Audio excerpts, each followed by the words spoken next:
Christian Laval, bonjour. Bonjour. Vous êtes professeur de sociologie à l'Université de Paris-Nanterre, spécialisé notamment sur les questions liées au libéralisme. Alors vous publiez le livre Foucault-Bourdieu et la question néolibérale aux éditions La Découverte. C'est un ouvrage très intéressant, très pédagogue que je recommande vivement.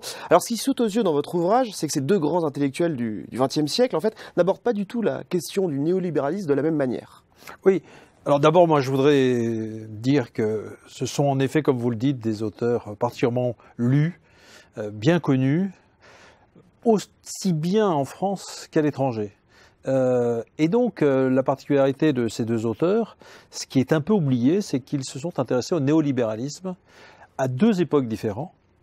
L'un dans les années 70 et l'autre dans les années 90. Il faut dire aussi qu'il y avait un point commun, c'est qu'ils étaient tous les deux professeurs au Collège de France, ce qui n'est évidemment pas rien.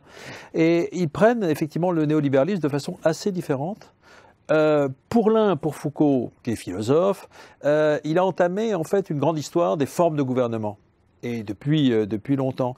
Et au fond, ce qui va l'intéresser dans le néolibéralisme, c'est que c'est un mode de gouvernement des individus qui est très original. Alors certes, il s'inscrit dans la longue trajectoire du libéralisme, mais c'est une forme très renouvelée du libéralisme qui consiste, pour l'essentiel, on verra en détail plus tard les choses, qui consiste pour l'essentiel à gouverner les gens par la concurrence, par la mise en concurrence des gens sur des marchés, et à transformer les gens en petits capitaux humains ou en petits entrepreneurs d'eux-mêmes.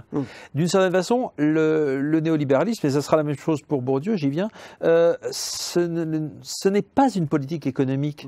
C'est pas du tout dans le registre simple, trivial, comme on le fait aujourd'hui, de la politique économique opposée au keynésianisme qu'ils abordent les choses. Ce qui les intéresse, c'est un gouvernement. Et Bourdieu, pour lui, c'est un renouvellement profond des formes de domination, et il l'aborde de façon évidemment plus sociologique, c'est-à-dire en se demandant qui porte ça, qui porte cette nouvelle forme de domination, comment se fait-il que les nouvelles élites se soient converties à cela, et puis il s'interroge aussi évidemment sur les conséquences du néolibéralisme sur la société. Pour lui, c'est une dévastation de la société. C'est clair pour lui que la remise en cause des services publics, la mise en marché de la société, etc., aboutit à des conséquences extrêmement graves, et en particulier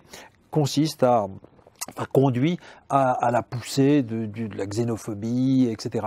Et il l'aborde de façon, je dirais, plus idéologique. Voilà, c'est-à-dire qu'au fond, pour lui, c'est une transformation de l'idéologie du pouvoir. Et qu'est-ce qui les rapproche sur cette question du néolibéralisme? Alors voilà, moi je ne cherche pas dans ce livre à opposer Foucault à Bourdieu, un bon Foucault à un mauvais Bourdieu, ou un mauvais Foucault à un bon Bourdieu. C'est pas du tout mon propos. Moi, ce que je voudrais, d'ailleurs, je voudrais le dire, vous avez dit que j'étais professeur à Nanterre, j'ai voulu faire un livre justement d'accès facile, parce qu'il est issu d'un travail avec les étudiants. Et j'ai voulu que les gens comprennent finalement exactement ce que Bourdieu et Foucault avaient voulu dire. Alors ce qui les rapproche, c'est, je l'ai dit tout à l'heure, que le néolibéralisme c'est une forme de pouvoir. Et c'est une forme de pouvoir sur la société. On pourrait même dire que pour eux, c'est une transformation de la société, une transformation des relations humaines et une transformation des individus. C'est donc beaucoup plus profond, beaucoup plus long, beaucoup plus durable que ce que l'on entend généralement par néolibéralisme. Je crois que c'est un point absolument essentiel. C'est pour ça que le philosophe du pouvoir d'un côté et le sociologue de la domination lui ont accordé autant d'importance. Je crois qu'on a oublié à quel point, pour eux, le néolibéralisme n'était pas une petite chose qui pouvait disparaître à l'occasion d'une crise économique. Mais ce n'était pas une étape du capitalisme. C'est pas non, c'est pas non plus une étape du capitalisme. Bien sûr, ça l'est, mais ça l'est parce que c'est un moment de la société. C'est un moment de la société. Et ce qui les rapproche aussi, c'est qu'ils n'opposent pas le marché et l'État comme on le fait en général, en disant en gros. Voilà, l'idée triviale, d'ailleurs du côté des gens qui lui sont favorables ou du côté des opposants, en gros, on va dire c'est le marché, quoi. C'est le marché qui s'étend contre... Non, pour l'un et pour l'autre, c'est une action gouvernementale. Alors, ce qui est intéressant aussi dans votre ouvrage, c'est que vous battez en brèche deux grandes idées reçues sur Bourdieu et sur Foucault. Alors, sur Foucault, c'est qu'il adhérait aux thèses néolibérales. Ah oui. Et sur Bourdieu, c'est qu'il abordait cette question du néolibéralisme avec un angle purement idéologique et non scientifique, au sens sociologue du terme. Oui, alors ça, c'est assez drôle. Alors pourquoi? C'est assez symptomatique que l'on cherche finalement à dénigrer de deux façons différentes leurs travaux sur le néolibéralisme. Je crois qu'il y a un symptôme là. Il y a quelque chose qu'on ne veut pas entendre. Alors, je ne veux pas faire le psychanalyste de l'opinion, mais enfin, il y a quand même quelque chose d'assez curieux. Alors, pour Foucault, on dit beaucoup que parce qu'il s'est intéressé au néolibéralisme, il aurait adhéré au néolibéralisme. Moi, je crois que c'est profondément faux. C'est une interprétation qui falsifie le sens de son travail. D'abord, Foucault, tout le monde le sait, était un rebelle. On ne le voit pas adhérer soudainement à une forme de pouvoir. Enfin, il faut être très ignorant de la situation et de l'histoire française pour croire que Foucault aurait eu de la sympathie pour, disons, Valéry Giscard d'Estaing ou Raymond Barre. Voilà, c'est totalement incongru. Au fond, ce qui l'intéresse plutôt, c'est de voir dans le néolibéralisme une réponse stratégique à la mise en cause des pouvoirs tels qu'ils s'exerçaient à l'époque, et en particulier une réponse à la révolte de 68. Moi, je suis persuadé qu'on ne comprend Foucault qu'à partir de 68, à l'insurrection des conduites, comme il disait. Ça, c'est le premier point.